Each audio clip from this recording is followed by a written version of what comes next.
வணக்கம். தமிழ் ஃபுட் கார்னரில் இன்றைக்கி வாழைக்காய் பொடி போட்ட கறி பண்ண போகிறோம். இந்த கறிக்கு ஒரு பொடி வறுத்து அரைச்சி சேர்த்துருக்கிறதுனால நல்லா கமகமன் வாசனையோட சுவை ரொம்ப ரொம்ப நல்லாயிருக்கும். இது சாம்பார் சாதம் தயிர் சாதத்துக்கு பெஸ்ட்டு காம்பினேஷனாக இருக்கும். குறிப்பாக தயிர் சாதத்துக்கு சைட் டிஷ்ஷாக வச்சு சாப்பிட்றதுக்கு ரொம்பவே நல்லாயிருக்கும். இப்போ எப்படி பண்ணுறதுன்னு பார்க்கலாம். இந்த கறிக்கு 4 மீடியம் சைஸ் வாழைக்காய் எடுத்து வச்சுருக்கேன்.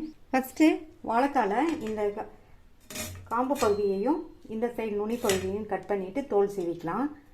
தோல் சீவும்போது ஃபுல்லாக நம்ம தோலை எடுத்துடக்கூடாது. லைட்டாக இந்த மாதிரி சீவினா போதும். இப்படி லைட்டாக கட் பண்ணிவிட்டு இப்படி எடுத்தோம்னா வந்துடும். இதே மாதிரி எல்லா வாழைக்காயிலையும் தோல் சீவிட்டு அதுக்கப்புறமா பார்க்கலாம். இந்த மாதிரி கட் பண்ணிவிட்டு வாழைக்காயை இந்த மாதிரி நீல வாக்கில் 3 அல்லது 4 பீசஸாக கட் பண்ணிக்கோங்க. இந்த மாதிரி கட் பண்ணோம்னா நமக்கு பீசஸ் நீல வாக்கில் கிடைக்கும்.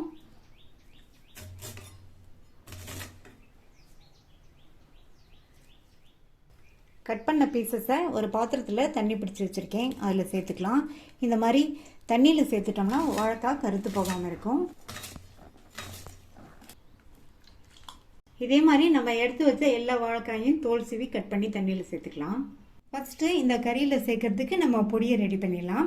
ஸ்டவ்வில் ஒரு பேன் போட்டிருக்கேன். அதில் 1/2 டேபிள் ஸ்பூன் போல் எண்ணெய் சேர்த்துக்கோங்க. இப்போ எண்ணெய் சூடாயிடுச்சு. அதில் 2 டேபிள் ஸ்பூன் கடலைப்பருப்பு சேர்த்துட்டு இது கூட 2 டேபிள் ஸ்பூன் உளுந்தம்பருப்பு சேர்த்துக்கோங்க. இந்த பருப்பெல்லாம் லைட்டாக அதனுடைய கலர் மாறி வர வரைக்கும் வறுபடட்டும். இந்த மாதிரி எண்ணெயிலே வறுத்து நம்ம பொடி அரைச்சோம்னா அந்த கறியில் சேர்க்கும்போது அந்த கறியோட டேஸ்ட்டு பார்த்திங்கன்னா ரொம்ப ரொம்ப நல்லாயிருக்கும். இப்போ இதனுடைய கலர் லைட்டாக மாறிடுச்சு.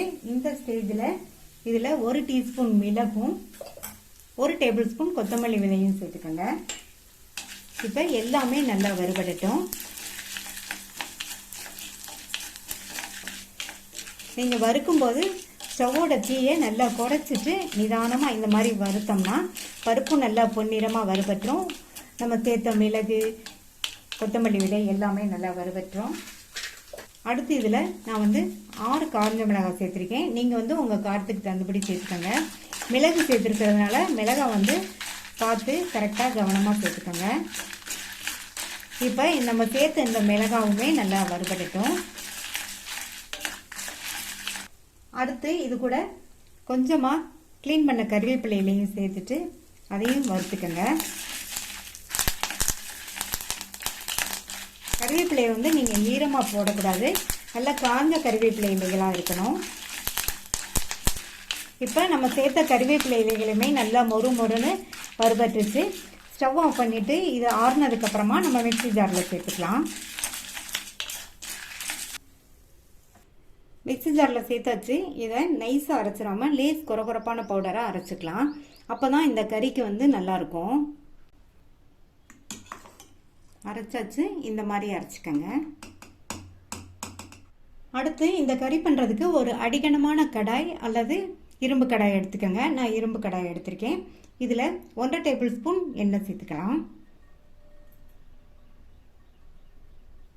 எண்ணெய் சூடானதும் அதில் 1 டீஸ்பூன் கடுகு பொரிஞ்சதும் கட் பண்ணி தண்ணியில் போட்ட வாழைக்காயை தண்ணியிலிருந்து எடுத்து இதில் சேர்த்துக்கலாம். தண்ணியை நல்லா கம்ப்ளீட்டாக வடிச்சிட்டு சேர்த்துக்கோங்க. வாழைக்காயை சேர்த்துட்டு இது கூட 1/2 டீஸ்பூன் போல் மஞ்சள் தூள் சேர்த்து நல்லா ஒரு தடவை மிக்ஸ் பண்ணி விட்டுறணும்.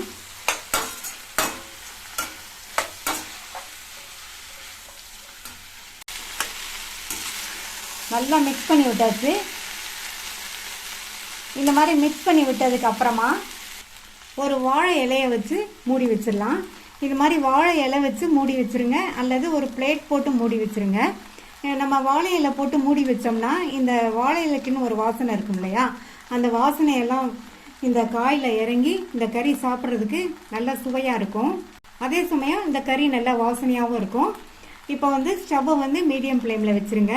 இந்த வாழைக்காய் 80% அளவுக்கு வெந்து வரட்டும்.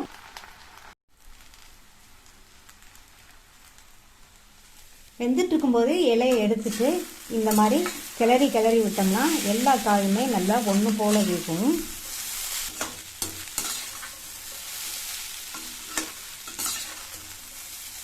இப்போ எல்லா பக்கமுமே காய் நல்லா ஒன்று போல் வெந்து 80% குக் ஆகிருக்கு.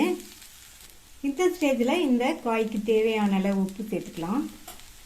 இது கூட 3 டேபிள் ஸ்பூன் தேங்காய் துருவல் சேர்க்குறேன். சேர்த்துட்டு மறுபடியும் நல்லா ஒன்றா மிக்ஸ் பண்ணி விட்டுருங்க. இந்த உப்பும் தேங்காய் துருவலும் நல்லா எல்லா பக்கமும் ஒன்று போல் பரவி இருக்கட்டும். நல்லா மிக்ஸ் பண்ணி விட்டாச்சு. அடுத்து நம்ம வறுத்து பொடி பண்ண பொடி இதில் சேர்த்துடலாம். இந்த மாதிரி பொடி அரைச்சி வாழைக்காய் பண்ணி பாருங்கள். டேஸ்ட் வந்து ரொம்ப ரொம்ப நல்லாயிருக்கும். சேர்த்துட்டு நல்லா மறுபடியும் ஒரு தடவை ஒன்று போல் இந்த பொடியெல்லாம் காய் ஃபுல்லாக பரவுற மாதிரி மிக்ஸ் பண்ணி விட்டுக்கலாம். நல்லா மிக்ஸ் பண்ணி விட்டதுக்கப்புறமா அடுத்து இது கூட நான் வந்து 1 டீஸ்பூன் போல் தேங்காய் எண்ணெய் சேர்க்குறேன். இது வந்து ரொம்ப மணமாக இருக்கும். தேங்காய் எண்ணெய் சேர்த்துட்டோம்னா இந்த கறி வந்து நல்லா கம கமன் வாசனையோட சாப்பிட்றதுக்கு ரொம்ப ரொம்ப சூப்பராக இருக்கும். தேங்காய் எண்ணெய் சேர்த்து நல்லா மிக்ஸ் பண்ணி விட்டாச்சு. ஒருவேளை உங்களுக்கு தேங்காய் எண்ணெய் வாசனை பிடிக்கலைன்னா நீங்கள் ஸ்கிப் பண்ணிடுங்க.